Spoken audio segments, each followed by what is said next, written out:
Hello and welcome to the Memory Card. We've talked a lot about Nintendo games on the show so far, which makes sense because I love Nintendo. But a lot of my childhood was actually spent playing the PlayStation 2, and because of that, a lot of the games on that system and the console itself, from its boot up noise to the music and the look of the menu and the look of the system, the controller, all that, are all very nostalgic to me. And because of that, we'll be talking about one of my favorite games on the PS2, Jak and Daxter: The Precursor Legacy. Although this was remastered for the PlayStation 3 with the Jak and Daxter trilogy in HD on the PS3, but we'll just be sticking with footage of the original version for this one. This is the version I had the nostalgia for.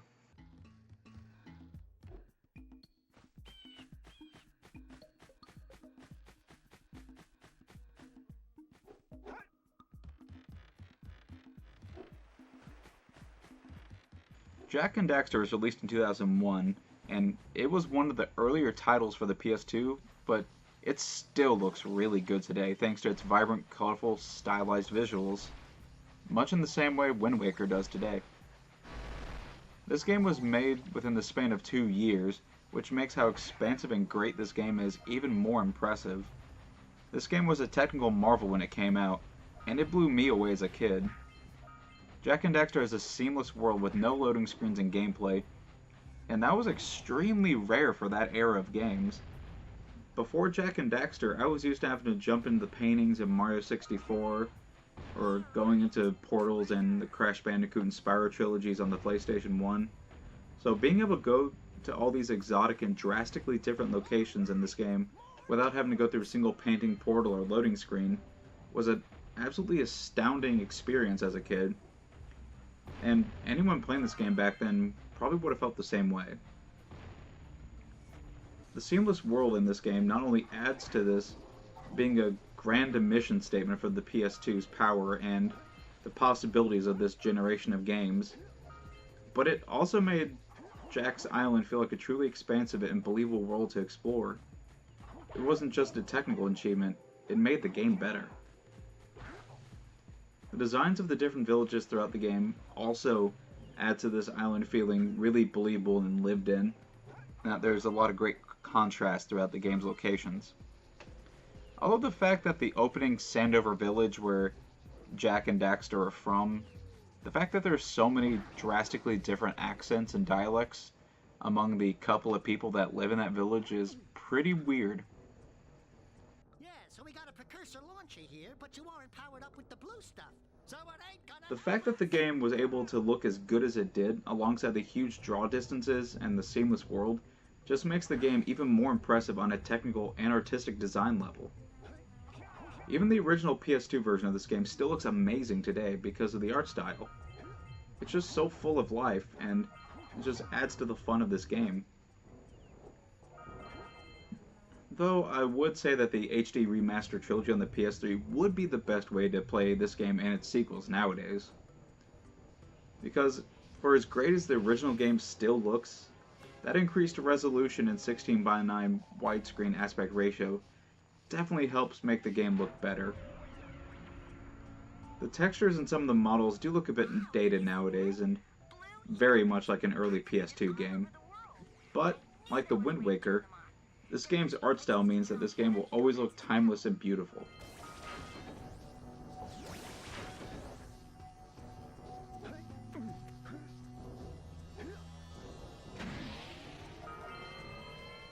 Maybe it's just me, but I've noticed that the 6th generation of consoles had a bit of an obsession with tropical locations, and especially at the beginning of games, like this one, Jak and Daxter, Kingdom Hearts, Mario Sunshine, the Wind Waker, among others.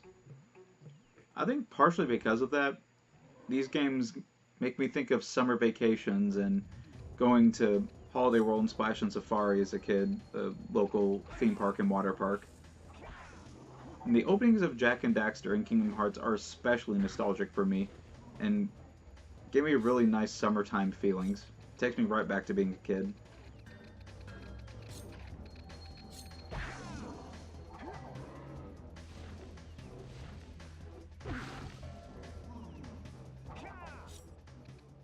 Now, I enjoy the entirety of this game, though I always remember the opening areas the most. Although, of course, I have memories of the rest of the game, the rainy, swampy areas, the snowy areas, and the volcano, but the opening areas of this game are what's the most nostalgic to me. Just hearing the music of Sandover Village and the beach and the rhythmic noises of Jack's spin kicks, diving attacks, and jumps, alongside the environmental noises like the crickets chirping or waterfalls, just takes me back to being a kid playing this game for the very first time. It's that kind of intense nostalgia where just seeing and hearing a game makes you happy. You don't even have to play it. Although, this game is still very fun to play.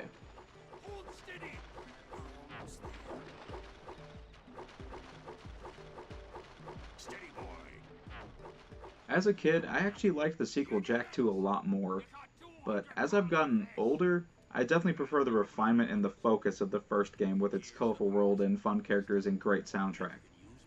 I'll get more into this in my eventual videos on Jak 2 and 3, but I think a lot was lost in the sequels, and the overall quality of the games and my enjoyment of them dropped with each game.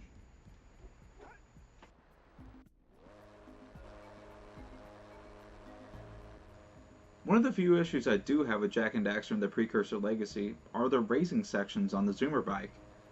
They always enraged me as a kid, and I remember them being insanely hard. I actually didn't beat this game for the first time until 2013, 12 years later after I got the game, and that's partially because of the Zoomer bike sections. I still don't like them all that much, but they aren't as difficult as I remember them being from my childhood. Part of the problem is I don't really like required levels or sections of a game that are on a time limit. I just think they're too limiting and they kind of sap the fun out of parts for me. Also, there's a few technical things that are kind of weird. For instance, the lines recorded for Akira, who's Jak's mentor's daughter, Samus the Green Sage, and she also kind of serves as Jak's love interest. Her lines sound like they're recorded on a really, really cheap mic. There's a lot of peaks in the audio that aren't in there for any other voices in this game. So that just kind of is weird and off-putting. There's also a weird thing with her character model where her hips look way lighter color than the rest of her skin, which is a little distracting. But other than those minor complaints, this game is rock solid.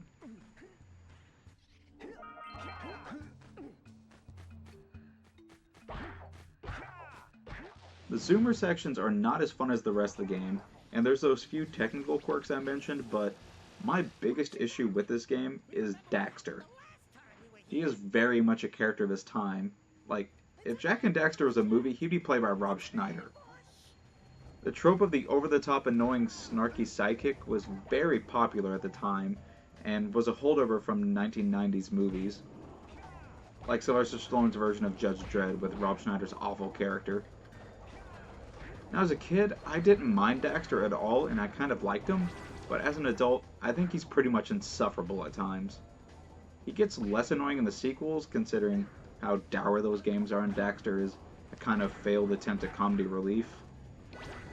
But despite how much I dislike Daxter in this game, and that's a pretty big criticism considering his name's in the title, and he's one of the main characters, and the fact that Daxter's been turned into this weird ocelot creature is one of the driving forces of the plot, he still doesn't keep me from enjoying this game. I still love this game very much. Let's keep you out of the ooze, okay? The story of Jak and Daxter is pretty simple. There's nothing all that special about it, just going around to all these different locations, finding the different precursor orbs. You're trying to get Daxter back into his human elf whatever form. But one cool thing is that you're trying to stop Dee Schneider from Twisted Sister, so that's automatically awesome. The gameplay about Jak and Daxter is definitely what's most memorable about it. The story isn't as much, but it's there, it doesn't detract from anything, and the characters are likable enough.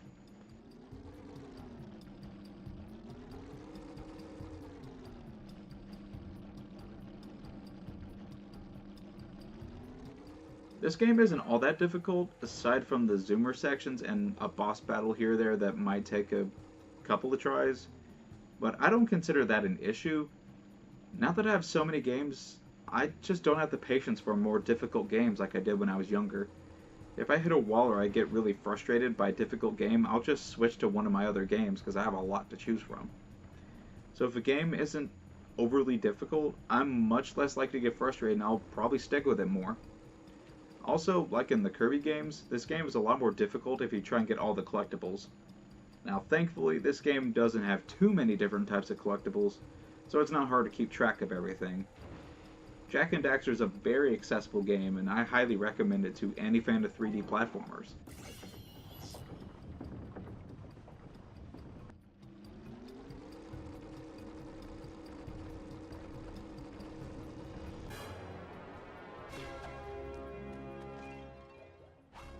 I played this game off and on for the past 16 years, and I love this game just about as much as I did the day it came out.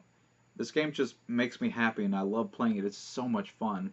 That might just be a bit of my nostalgia talking, but I do legitimately think this is a great game, especially if you love 3D platformers.